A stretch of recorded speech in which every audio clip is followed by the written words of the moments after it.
Hey everyone, happy fall. So I was hesitant on making another talking video because I feel like we are overwhelmed with visual and verbal information, and we're kind of malnourished in the other areas of information. But there's a topic that has been reoccurring with friends, family, parents, and coworkers, and kind of want to talk about that today, and that's the youth and their development. Just quick background: I'm the oldest of 5. I have many cousins. My mom was a phys ed teacher, and I used to assist her classes at a young age. I've coached, I've taught, I've also babysat, so I have a wide range of experience with the youth. Currently, I feel like there's a significant drop in social awareness in our youth. I feel like they are, quicker to react impulsively. I feel like there is, an increase in anxiety, depression, and overstimulation, erratic behavior. And I feel like there's a drop in drive in our youth. I think that there are a lot of reasons why this happened, right? There's this technology that has come out that's new and different. And I could go on about the effects of screen time and how it's overstimulating the sympathetic system, how it's affecting the visual system, how it's increasing social isolation. But there's a lot of research out there for you to look into that, if that's something you want to go into.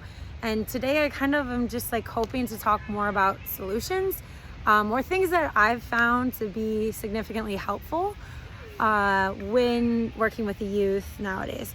So one area that I found super helpful, there's going to be 3 topics. I'm going to talk about 3 different areas. There's plenty of them, but these are the 3 that I find the most significant at this time. And one area is getting outside, right? Get outside. So actually the way the brain works is we're more creative when the ceiling is higher or when there's no ceiling at all. So get outside, get creative, get that brain firing in different ways. Getting those youth outside is super helpful. There's significantly less behavioral issues when I'm with the youth outside. Another thing is they get the sunlight, right? So our body is set by a circadian rhythm, and that circadian rhythm is actually set by the sun. All right, that's our body's alarm clock. So it helps regulate our whole system. So it's very important to get sunlight outside, not through a window, outside. Dr. Huberman has a lot of research on that topic. Another thing about being outside is that you can get in contact with nature, right? So I like to be barefoot, right? So you can actually feel the ground because there's electrons in the ground and nature's surfaces that will come into your body and transmit into your body. And that's important because we lose electrons when we are stressed. So if you're mentally or physically stressed, the same thing happens to your body. You lose electrons. So by getting in contact with nature, whether it's touching it with your hands, your feet, rolling in it, it's very important. So that's a way to, regulate your system. And another thing I do with the youth is get them to touch different textures, right? Whether it's logs, running on logs, rolling on grass, hopping on slippery, slimy rocks, right? So those activities, they learn to balance themselves. They get that sensory input that their body is craving. And I've never had a breakdown outside, a mental breakdown in nature. If you're in nature, I've never had it. Never gone on a hike and had it, knock on wood. But I think it's very powerful for kids to be in nature. Another thing is getting them to look far distances. So a game I like to play with kids is like, let's try to find animals that are far away. Let's try to see what they're doing. Maybe we get a little bit closer to see what they're doing and how they're moving. And then we ask questions. Why are they moving like that? Right? That builds curiosity, right? Then we actually start to move like those animals. So by moving like those animals, you actually form this empathy, this connection with that animal. So that empathy actually can translate into imaginative empathy, which is helpful later on in life when kids are trying to just increase their when kids are working through social IQ situations. They can they have that empathy, that imaginative empathy to work through and really feel how the other person's feeling, and really take it to their level. Now, the second area I think is very helpful for youth is team sports, right? So in team sports, you're not only working on cardio, strength, coordination, balance, but you're also working on nonverbal communication, right? You cannot text your friend and be like, I'm open, right? You cannot Snapchat and distract someone so that you can go get a steal and take the ball down court, right?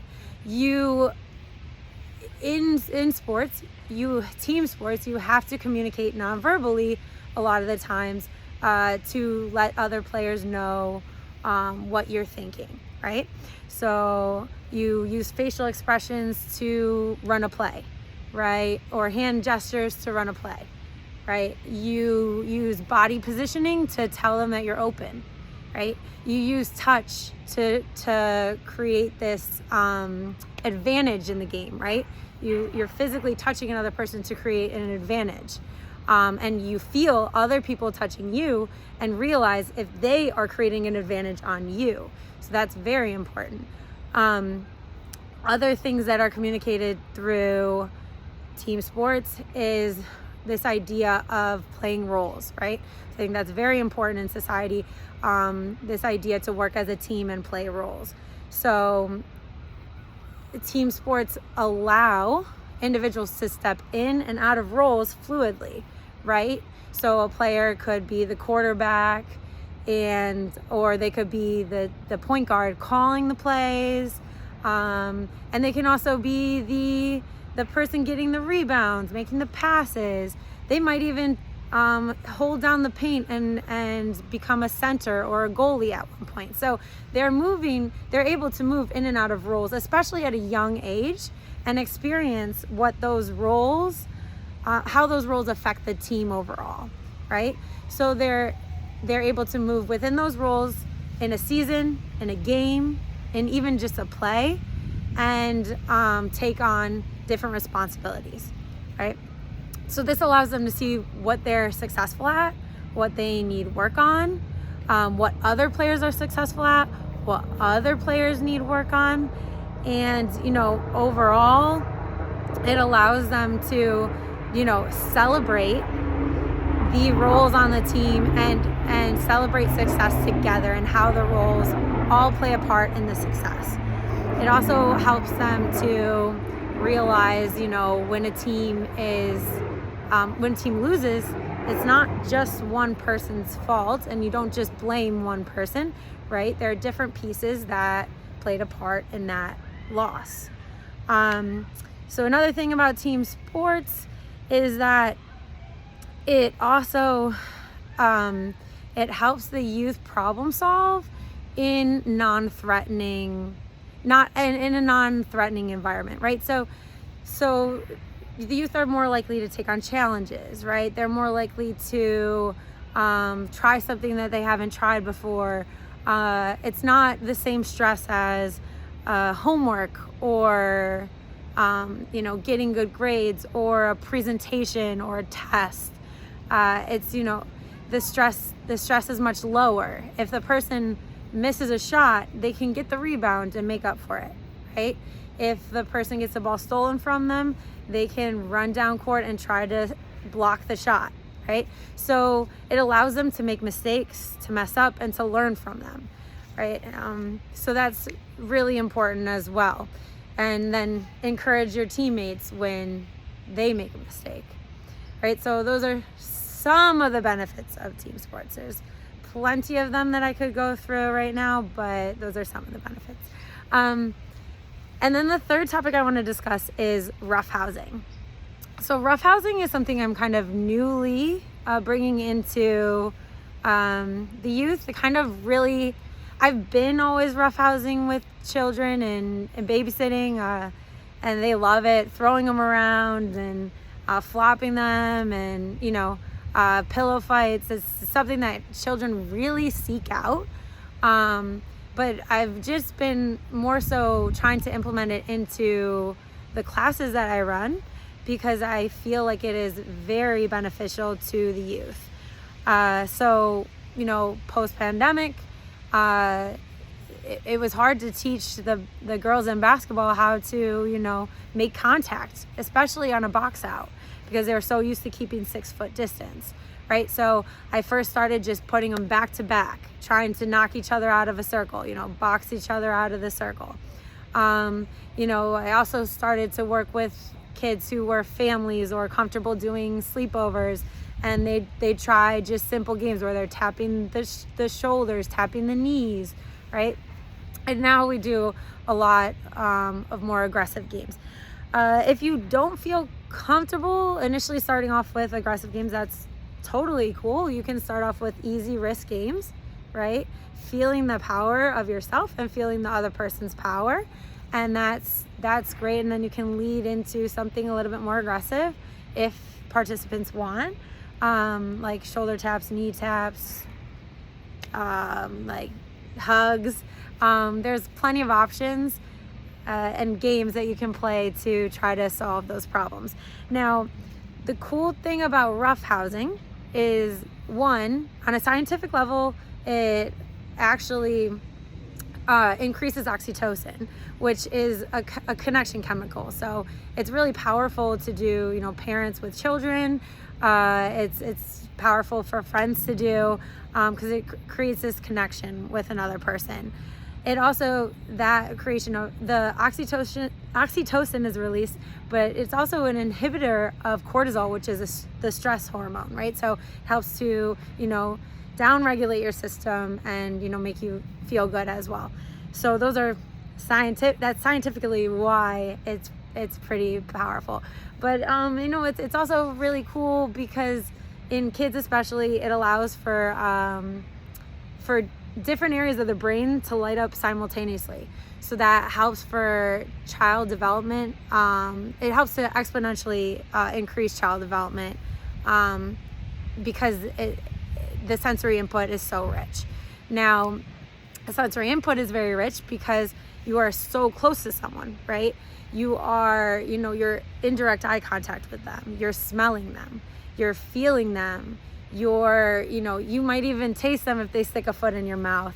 You're definitely hearing them, and their small little movements, right? So it's very sensory enriching, and it can be done in a small amount of time. The sensory input can be very heightened in a small period of time. So I think that's a very powerful tool to use if you're working with youth. It also helps to teach body positioning, right? Your body and its relationship to others, gravity, itself, and others of different sizes, right? So you keep switching up the partners and trying out new things. It also teaches how to problem solve under a threat, right? So this is a little different from team sports where it's not as it might not be as threatening, but this is in a threatful, stressful situation where you can't get up, or you're in a position where you're about to get dropped on your head or something that you're very nervous about, and you have to try to figure a way out of it. So that's another quality of roughhousing. And then also roughhousing helps to create boundaries, right? So it helps to allow children to realize what is acceptable, what is not acceptable. They realize their own strength, right? Are they acting too strong for the other person to enjoy the game or want to play the game with them again? That's like an idea of infinite play. Like, do you want the person to play the game again? Or, are you going at it full force because you never want to wrestle with this person or roughhouse with this person again? So it allows them to realize their own strengths, set boundaries, and also see, what is appropriate physical touch, right? So, physical touch doesn't just have to be aggressive, and it doesn't have to be about just being in relationships with another person, right? Physical touch can be silly. It can be fun. It can be like, just expressive, and it can be dancey, right? So that's another element to roughhousing. Now, so those are the 3 areas: nature, outside, team sports, or any type of collaborative, physical, effort, and roughhousing or physical combativeness, right? Those are the 3 areas that I find very beneficial to working with the youth nowadays and to helping them progress. I do like other movements. I stress team sports because a lot of the individual sports right now, they can be great, but some of them, they are focused on perfection or achieving a 10.0, which is, they're just unrealistic, some of these ideas. And right now, these children are really overwhelmed with this idea of perfection. They're able to create Minecraft cities in under 2 minutes. And then if they can't hold a handstand, they're completely frustrated because they don't understand why. So on that note, I know some of these ideas might be new to you, or, you might not be as familiar with these concepts, but I encourage you to just take it slow, to ask questions, to be curious, and to be okay with struggling with it and failing and, learning from the process, just like the kids would be doing. So yeah, that's about it. It's getting dark in the park over here, and I'm about to go ahead to basketball and play with my friends, and so thank you for listening. Hope it was helpful in some type of way. Please comment if you have any ideas you want to share, or if you like it, like the content, you want some more, or just message me. It's all cool, whatever works. Again, keep moving, stay playing, and keep that spirit up.